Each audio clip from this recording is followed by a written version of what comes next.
Hello friends, welcome to competitive exams India Telugu channel. ఈరోజు మనం ఈ వీడియోలో general insurance corporation of India నుంచి మనకు నోటిఫికేషన్ అయితే రిలీజ్ అవ్వడం జరిగింది. ఈ నోటిఫికేషన్ సంబంధించి కంప్లీట్ డీటెయిల్స్ అనేవి మనం అఫీషియల్ నోటిఫికేషన్ ద్వారా తెలుసుకుందాము. సో ఇక్కడ అప్రెంటిస్ అనే టైటిల్ చూసి మీరు కంగారు పడదు ఫ్రెండ్స్, ఇవి ఆఫీసర్ క్యాడర్ జాబ్స్. కాకపోతే ఒక చిన్న క్లాస్ అనేది ఉంది, ఆ క్లాస్ ఏంటనేది నేను ఫర్దర్గా చెప్తాను. సో ఎక్కడ స్కిప్ చేయకుండా మీరు చివరి వరకు అయితే చూడండి. ఇవి పర్మనెంట్ జాబ్స్ అవుతాయి. సో వీటికి సంబంధించిన డీటెయిల్స్ అనేవి నేను అఫీషియల్ నోటిఫికేషన్ ద్వారాగా మీకు 1 by 1 అయితే చెప్తాను ఫ్రెండ్స్. సో ఇక్కడ total number of vacancies 12 vacancies అనేవి ఫిలప్ చేస్తూ ఉన్నారు ఈ పర్టికులర్ నోటిఫికేషన్ ద్వారాగా. అండ్ ఏజ్ లిమిట్ మనం గమనించినట్లయితే 21 ఇయర్స్ మినిమం ఫ్రెండ్స్, అండ్ అలానే maximum 27 years.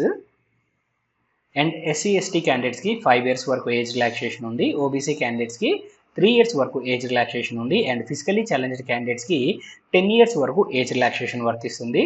And education qualification మనం గమనించినట్లయితే ఇక్కడ గ్రాడ్యుయేషన్ లేదా post graduation in science from recognised university with mathematics or statistics has main subjects with 60% or more marks in aggregate అడుగుతున్నారు. లేదా graduation లేదా post graduation in commerce from recognised universities with statistics or actuarial science has main subject with 60% అడుగుతున్నారు.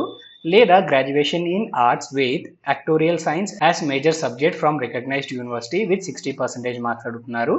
లేదా post graduation diploma in actuarial science with 50% or more marks అడుగుతూ ఉన్నారు friends. So వీటిలో ఏదైనా సరే మీకు ఒక క్వాలిఫికేషన్ ఉన్నట్లయితే మీరు ఈ జాబ్స్కి అయితే అప్లై చేసుకోవచ్చు. అండ్ ఎస్సీ ఎస్టీ క్యాండిడేట్స్కి ఇక్కడ 10% మార్క్స్కి రిలాక్సేషన్ ఇవ్వడం జరిగింది. సో ఈ 60% ఏవైతే ఉన్నాయో ఇవి general and OBC candidates friends. SC ST candidates అయినట్లయితే 10% వరకు మీకైతే ఈ మార్క్స్లో కూడా మీకు రిలాక్సేషన్ ఉంది. అండ్ నెక్స్ట్ ఇక్కడ మనం మెయిన్గా గమనించాల్సింది ఏంటి అన్నట్లయితే the candidate should have passed at least 2 years actuarial subjects of exam conducted by institute of actuaries of India or institute faculty of actuaries మనకైతే అడుగుతున్నారు ఫ్రెండ్స్.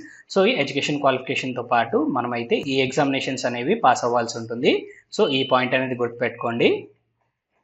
అండ్ నెక్స్ట్ ఇక్కడ స్టైఫండ్ వచ్చేటప్పటికి ఫస్ట్ ఇయర్ 30,000 ఉంటుంది ఫ్రెండ్స్. సెకండ్ ఇయర్ 35,000కి అయితే మనకి ఇక్కడ stipend ఉంటుంది. So candidates ముందుగా ఎవరైతే ఈ జాబ్స్లో జాయిన్ అవుతారో వారిని అయితే ఇక్కడ అప్రెంటిస్గా అయితే తీసుకోవడం జరుగుతుంది. Apprentice to pass total 6 subjects by the end of the 2 years friends. So ఈ 2 yearsలో 6 సబ్జెక్ట్స్ మనమైతే పాస్ అవ్వాల్సి ఉంటుంది. సో ఈ 2 years లోపు 6 సబ్జెక్ట్స్ పాస్ అయినట్లయితే ఫర్దర్గా మనకి 1 year పాటు ఎక్స్టెండ్ అవుతుంది ఈ అప్రెంటిస్షిప్. అక్కడ మరొక ఎగ్జామినేషన్ అనేది పాస్ అవ్వాల్సి ఉంటుంది ఫ్రెండ్స్. టోటల్ ఈ 7 సబ్జెక్ట్స్ అనేవి మనం పాస్ అయ్యి ఉన్నట్లయితే స్కేల్ 1 ఆఫీసర్ జాబ్ అయితే మనకి ఇవ్వడం జరుగుతుంది. అండ్ అప్పటి వరకు మనకి శాలరీ అనేది దట్ మీన్స్ స్టైఫండ్ అనేది ప్రొవైడ్ చేస్తూనే ఉంటారు. సో 2 years లోపు 6 సబ్జెక్ట్స్ పాస్ అవ్వాలి.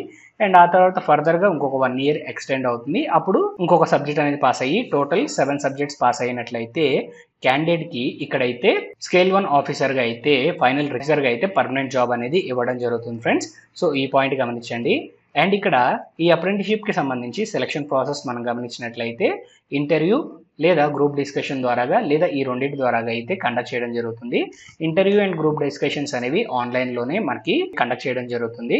అండ్ ఆ తర్వాత క్వాలిఫై అయిన క్యాండిడేట్స్ ఎవరైతే ఉంటారో వారికి మెడికల్ ఎగ్జామినేషన్ కండక్ట్ చేసి క్యాండిడేట్స్ని ఫైనల్ రిక్రూట్మెంట్ అయితే తీసుకోవడం జరుగుతుంది ఫ్రెండ్స్. సో ఇక్కడ మీకు ఇందాక నేను ఏదైతే చెప్పానో దానికి సంబంధించి డీటెయిల్స్ అయితే ఇచ్చారు. సో అసిస్టెంట్ మేనేజర్ క్యాడర్లో స్కేల్ 1 ఆఫీసర్కి సంబంధించి మనల్ని అయితే ఈ అప్రెంటిస్షిప్ కంప్లీట్ అయిపోయిన తర్వాత తీసుకోవడం జరుగుతుంది.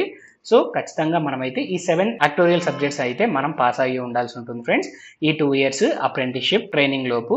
అండ్ వన్స్ మనం ఇక్కడ ఈ అప్రెంటిస్షిప్ కంప్లీట్ చేసుకొని మనం క్వాలిఫై అయిన తర్వాత మనకి స్టార్టింగ్ శాలరీ 30,925 రూపీస్ మనకైతే ప్రొవైడ్ చేస్తారు. ప్లస్ అలవెన్సెస్ కూడా ఉంటాయి. దట్ మీన్స్ మనకి వన్స్ ఈ అప్రెంటిస్షిప్ కంప్లీట్ చేసుకున్న తర్వాత 85,000 రూపీస్ పర్ మంత్ అయితే మనకైతే ఇక్కడ శాలరీ అనేది పే చేస్తారు ఫ్రెండ్స్. సో ఇవి చాలా మంచి జాబ్స్. కాకపోతే మనం ముందుగా అయితే ఈ అప్రెంటిస్షిప్ ప్రోగ్రామ్ అనేది కంప్లీట్ చేయాల్సి ఉంటుంది. అప్లికేషన్ ప్రాసెస్కి సంబంధించిన డీటెయిల్స్ ఫ్రెండ్స్. సో ఈ జాబ్స్కి మనం అప్లై చేసుకోవాలి అనుకున్నట్లయితే ఆన్లైన్ మోడ్లో మనం అప్లై చేసుకోవాల్సి ఉంటుంది ఫ్రెండ్స్. సో అఫీషియల్ వెబ్సైట్లో ప్రొవైడ్ చేసిన లింక్ ద్వారాగా మీరు ఈ నోటిఫికేషన్కి అప్లై చేయాలి అనుకున్నట్లయితే అప్లై చేయడానికి కావాల్సిన లింక్స్ డిస్క్రిప్షన్లో ఉంటాయి. ఆ లింక్స్ ద్వారాగా మీరు ఈ జాబ్స్కి అయితే అప్లై చేసుకోవచ్చు. And last date of application మనం గమనించినట్లయితే 8th of July 2024 friends. So 8th of July 2024 లోపు మీరు ఈ జాబ్స్కి అప్లై చేసుకోవాల్సి ఉంటుంది. మీరు ఈ నోటిఫికేషన్కి అప్లై చేసుకోవాలి అనుకున్నట్లయితే అప్లై చేయడానికి కావాల్సిన లింక్స్ డిస్క్రిప్షన్లో ఉంటాయి. మీరు ఆ లింక్స్ ద్వారాగా ఈ జాబ్స్కి అప్లై చేసుకోవచ్చు. సో వన్స్ మనం అప్లికేషన్ లింక్ పైన క్లిక్ చేసిన తర్వాత మనకైతే ఈ విధంగా మనకి వెబ్ పేజ్ ఓపెన్ అవుతుంది ఫ్రెండ్స్. సో ఇక్కడ మనము లైఫ్ బిజినెస్కా లేదా నాన్ లైఫ్ బిజినెస్కి మనం అప్లై చేయాలనుకుంటున్నాం అనేది ఇక్కడ మనం మెన్షన్ చేయాల్సి ఉంటుంది. సో ఇన్సూరెన్స్ సెక్టార్ కాబట్టి మనకి లైఫ్ బిజినెస్ లేదా నాన్ లైఫ్ బిజినెస్ అనేది మనం సెలెక్ట్ చేసుకోవాలి ఫ్రెండ్స్.